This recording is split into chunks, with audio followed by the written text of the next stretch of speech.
রাহমাতুল্লাহি ওয়া বারাকাতুহু। সম্মানিত দর্শক, ওসমান হাদির হত্যাকাণ্ড বা তার মৃত্যু আমাদের দেশে রীতিমতো জাতীয় শোকে পরিণত হয়েছে। জীবিত অবস্থায় ওসমান হাদির অবস্থা কেমন ছিল, তার কথা কর্ম বা তার আচরণ, তার দৃষ্টিভঙ্গি, তার রাজনৈতিক যে অভিলাষ, এটার যদি আপনি একটা বৃত্ত তৈরি করার চেষ্টা করেন, তাহলে দেখবেন সেই বৃত্তের যে পরিসর ছিল খুবই সংক্ষিপ্ত। তিনি একটি এমপি নির্বাচন করার জন্য চেষ্টা করেছিলেন। হওয়ার সম্ভাবনা ছিল 1%, না হওয়ার সম্ভাবনা ছিল 99%।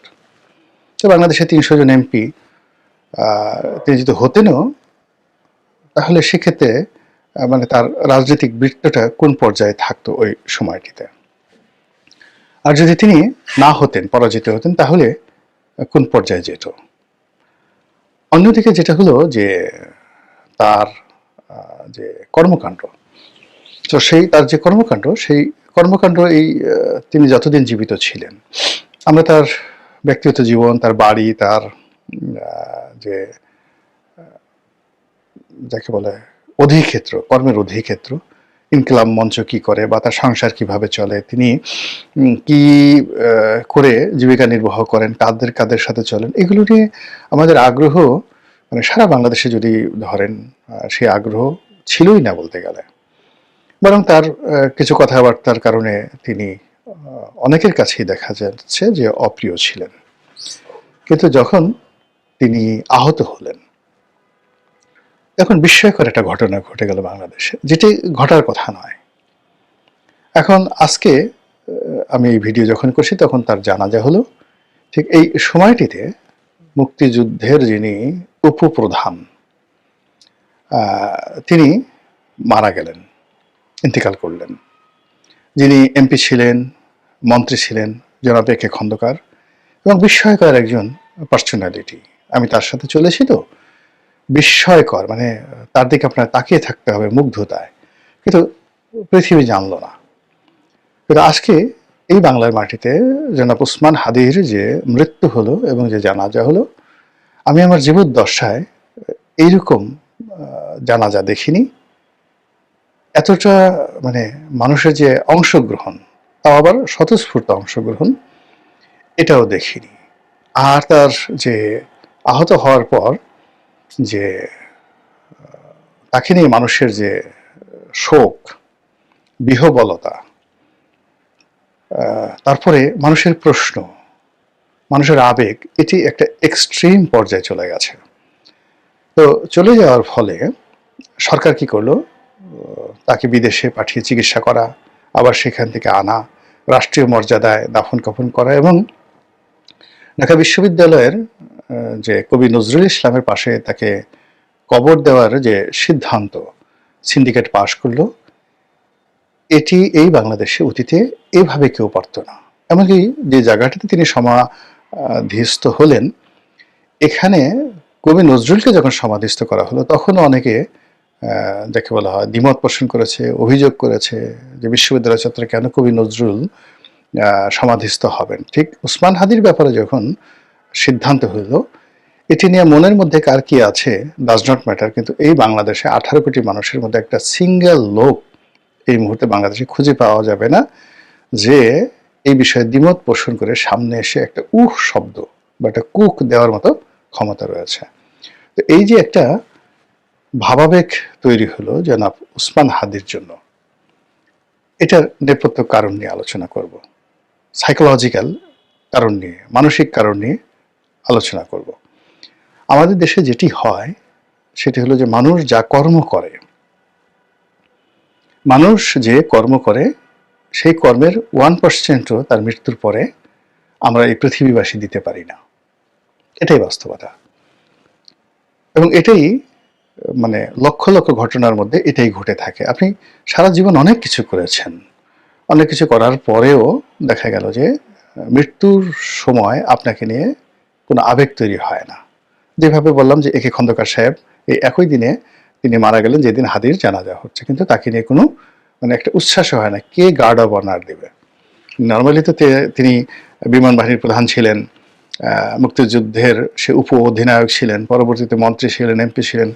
তো তাকে নিয়ে তো সংসদের সেই দক্ষিণ প্লাজাতে বিশাল আয়োজন হওয়ার কথা, কিন্তু কে দিবে, সময় কোথায়? তিনি একজন সাবেক আওয়ামী লীগ নেতা, তাকে এখন সেলুট দেওয়ার মতো অবস্থা নেই বললেই চলে। তো সেখানে এরকম উসমান হাদির যে ঘটনা, সেই উসমান হাদির এই ঘটনা যদি এখন দেখা গেল যে বাংলাদেশের সবচেয়ে প্রভাবশালী রাজনৈতিক নেতা যদি ইন্তেকাল ফরমান, তো উসমান হাদির এই সংবর্ধনা, জানাজার সংবর্ধনা, যেটা মানুষ স্বতঃস্ফূর্তভাবে অংশগ্রহণ করার মাধ্যমে দেওয়া হলো, এটা আগামী দিনে যারা পলিটিক্স করবেন, রাজনীতি করবেন, তাদের জন্য এটা একটা থ্রেট। এখন এই যে আমরা সবাই দুঃখ প্রকাশ করছি, আমরা সবাই অংশগ্রহণ করছি, আমরা সবাই সাড়া দিচ্ছি, আমরা সবাই জনাব উসমান হাদির বিষয়টা নিয়ে প্রতিক্রিয়া দেখাচ্ছি, এটার বৈজ্ঞানিক ব্যাখ্যা কি? কেন আমরা এই কাজগুলো করছি? আপনি একটু বুকে হাত দিয়ে বলেন তো যে এর বিষয়টা নিয়ে আপনি চিন্তা করেছেন কিনা? আমি নিশ্চিত আপনি চিন্তা করেননি। আমরা কেবলই মাত্র ফ্যাক্ট, উসমান হাদি মারা গেছেন, এই ঘটনাটা আমরা শুনছি।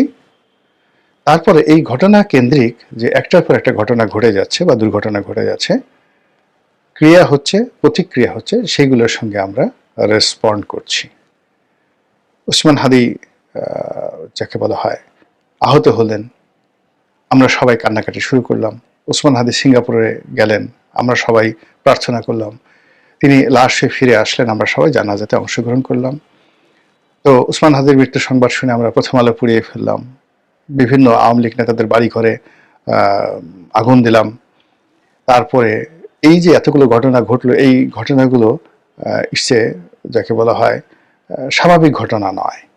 আমি যে কথাগুলো বলতে চাচ্ছি সেই কথাগুলো আমি এখানে বলার মতো সাহস পাচ্ছি না। আপনারা বুঝতে পারছেন, আপনাদের মতোই আমার অবস্থা।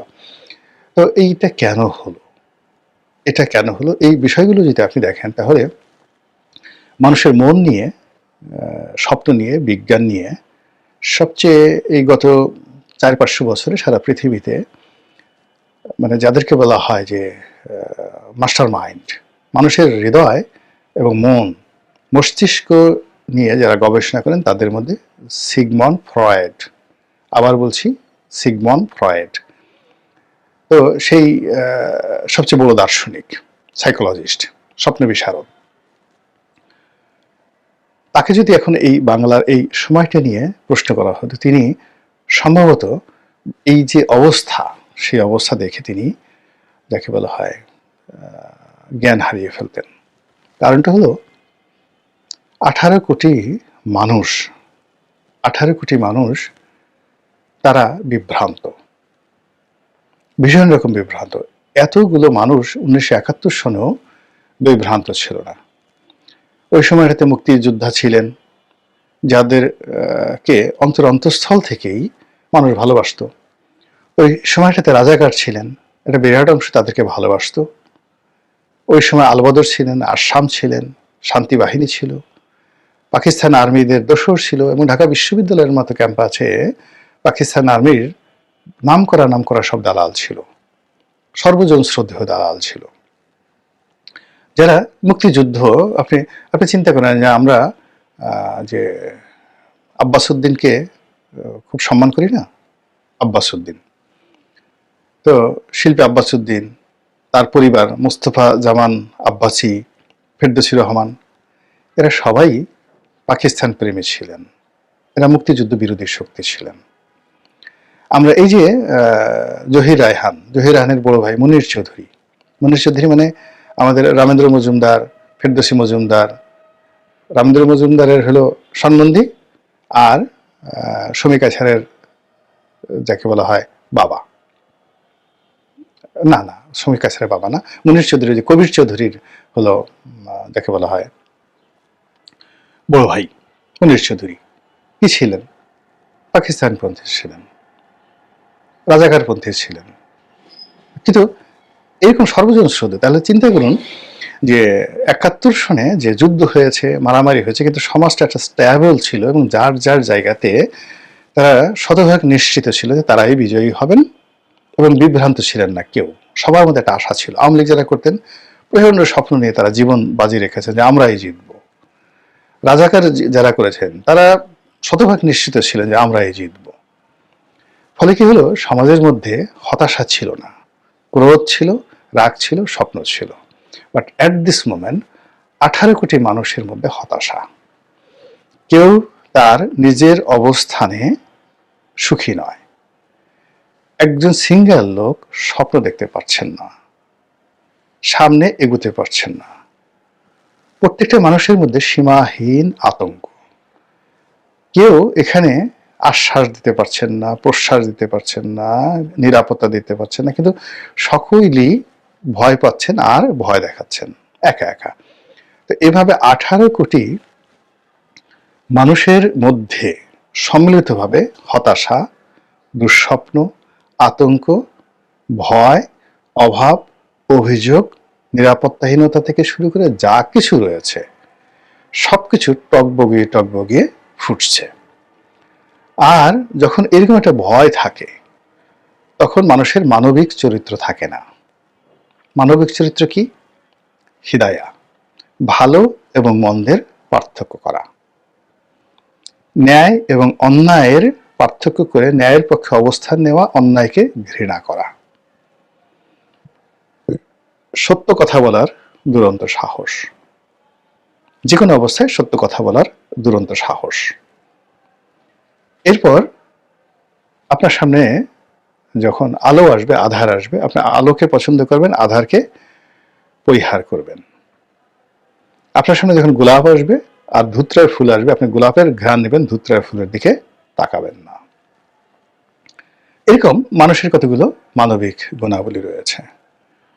আর অন্যদিকে অনেকগুলো কীট রয়েছে, পতঙ্গ রয়েছে এই সমাজে, অনেকগুলো পশু রয়েছে, পাখি রয়েছে, সরীসৃপ রয়েছে, সাপ রয়েছে। প্রত্যেকটা জিনিসেরই কতগুলো বৈশিষ্ট্য রয়েছে, চরিত্র, অভ্যাস রয়েছে। তো মানুষের যে মানবিক বৈশিষ্ট্য, সেই মানবিক বৈশিষ্ট্য অনুযায়ী তার মেরুদণ্ড আছে। সে সত্য কথা বলবে, সত্য পছন্দ করবে, স্বপ্ন দেখবে, প্রেম করবে, ভালোবাসা দিবে, বিয়ে শাদী। এই যে মানবিক গুণাবলী, সেই মানবিক গুণাবলী গত সেই 15 বছর ধরে এই মানবিক মূল্যবোধের উপরে যে অব্যাহত আঘাত এসেছে, সে আঘাতের ফলে মানুষের চিন্তা শক্তি কমে গেছে। ন্যায় অন্যায় পার্থক্য করার, বিচার করার, ন্যায়ের পক্ষে দাঁড়ানোর, অন্যায়কে প্রতিহত করার, ঐক্যবদ্ধ হওয়ার, রুখে দাঁড়ানোর যে শক্তিগুলো রয়েছে, সেই শক্তিগুলো এখন একেবারে সর্বনিম্ন পর্যায়ে রয়েছে। ফলে আমরা আসলে রেসপন্ড করতে পারছি না, কোনো একটা ব্যাপারে রেসপন্ড করতে পারছি না। আমরা শুধুমাত্র অনুসরণ করছি। মানে যে কোনো একটা ঘটনা যখন ঘটছে, এই ঘটনা ঘটার সঙ্গে আমাদের যেভাবে রেসপন্ড করা দরকার, সাড়া দেওয়া দরকার, ইয়েস আমি আপনার পক্ষে আছি, এটাই সঠিক, আমি আপনার পক্ষে নেই, আমি আপনার বিরোধিতা করি কারণ আপনি খারাপ পথে আছেন, এই যে রুখে দাঁড়ানোর যে ক্ষমতা, সেই ক্ষমতার একটা সুন্দর একটা কবিতা সেই রচনা করে গেছেন বিখ্যাত এই যে কবি শঙ্খ ঘোষ। মেরুদণ্ড পড়ে দেখেন, যে সেই পড়লেই বুঝতে পারবেন যে সমাজ কিভাবে আছে। তো সেই জায়গাতে কি হলো, আমরা এখন কোনো কিছুতেই স্থির থাকতে পারছি না। আমাদের আতঙ্ক, ভয় সীমাহীন। তো এই সব মিলিয়ে যখন এই হাদির এই দুর্ঘটনা ঘটলো, হত্যাকাণ্ড ঘটলো, তখন আমাদের মধ্যে যে পুঞ্জীভূত কান্না, আমরা কাঁদতে চাচ্ছি, জোরে জোরে কাঁদতে চাচ্ছি, কিন্তু কান্নার কোনো সুযোগ পাচ্ছি না। আমাদের বাপ মরছে না, আমাদের আপনজন কেউ মরছে না, বা আমাদের বাড়িঘর যাদের জ্বালিয়ে দেওয়া হয়েছে তারাও কাঁদতে চাচ্ছি। আমাদের যে শোক প্রকাশ করতে চাচ্ছি, আমরা সেই শোক প্রকাশ করার কোনো সুযোগ পাচ্ছি না। ফলে যখন এরকম একটা সেলিব্রিটি হয়ে যায়, আপনি দেখুন আমরা সিনেমা হলে গিয়ে সবাই দলে দলে কান্নাকাটি করি, বা পাড়া প্রতিবেশী মারা গেলে দলে দলে গিয়ে সেখানে গিয়ে অশ্রু বিসর্জন করি। তো যখন এই যে আমাদের দেশের সকল মানুষ একসঙ্গে চিৎকার করে কাঁদতে চাচ্ছে, সেই কান্নাটি আসলে হাদির এই মৃত্যুতে একসঙ্গে ব্রাস্ট হয়েছে। 2 নম্বর হলো যে আমরা ক্ষোভ দেখাতে চাই, বিক্ষোভ দেখাতে চাই, আমরা রাগ হতে চাই, কিন্তু আমাদের সাহস নেই। একটা সিঙ্গেল ঘটনাকে কেন্দ্র করে আমরা ক্ষোভ দেখাবো, প্রতিবাদ করব, বা আমরা দুষ্টের দমন শিষ্টের পালন করব, এটা আমরা পারছি না। কিন্তু যখন এইরকম একটা ঘটনা ঘটে, সেই ঘটনার মধ্যে যখন আমাদের এই ক্ষোভ প্রকাশের ন্যূনতম সুযোগ আমরা পাই, তখন আমরা সেটা দেখানোর চেষ্টা করি, প্রচণ্ডভাবে দেখানোর চেষ্টা করি। আর আমাদের সমাজে যখন এরকম একটা বিশৃঙ্খল অবস্থা চলে, তখন এর মধ্যেও যারা দুষ্টুমি করে, বদমাইশি করে, যারা মানুষকে নিয়ে বিভ্রান্তি করার চেষ্টা করে, তারাও এরকম একটা সুযোগকে বেছে নেয়, পুরো জিনিসটিকে উলট পালট করে দিয়ে চেটেপুটে খাই, এরকম একটা পরিস্থিতি তৈরি হওয়ার জন্য। ফলে এই যে এতক্ষণ যে আলোচনা করলাম, সেই আলোচনার মূল ব্যাপার হলো যে উসমান হাদির আহত হওয়া থেকে তার একেবারে দাফন কাফন হওয়া পর্যন্ত যে পুরোটা সময়, এই সময়ের মধ্যে যা কিছু হয়েছে, জনগণ যেভাবে অংশগ্রহণ করেছে বা নিজেদেরকে বিরত রেখেছে, অনেকে চুপ থেকেছে, অনেকে প্রতিক্রিয়া দেখাইয়াছে, এর অর্থ আমরা কেউ স্বাভাবিক অবস্থায় নেই। যদি সবাই স্বাভাবিক অবস্থায় থাকতো তাহলে কি হতো, সেটি একটি ভিন্ন প্রসঙ্গ। মহান আল্লাহ আমাদের সবাইকে স্বাভাবিক থাকার, স্বাভাবিক কর্ম করার, মানুষ হিসেবে বেঁচে থাকার, মানবিক মূল্যবোধ জাগ্রত করার, এবং মানুষের যে মেরুদণ্ড রয়েছে, বিবেক রয়েছে, বোধ রয়েছে, সেগুলো নিয়ে শেষ ক্ষণ পর্যন্ত এই পৃথিবীতে আল্লাহর খলিফা রূপে আমরা আমাদের দায়িত্ব এবং কর্তব্য যেন পালন করতে পারি। আল্লাহ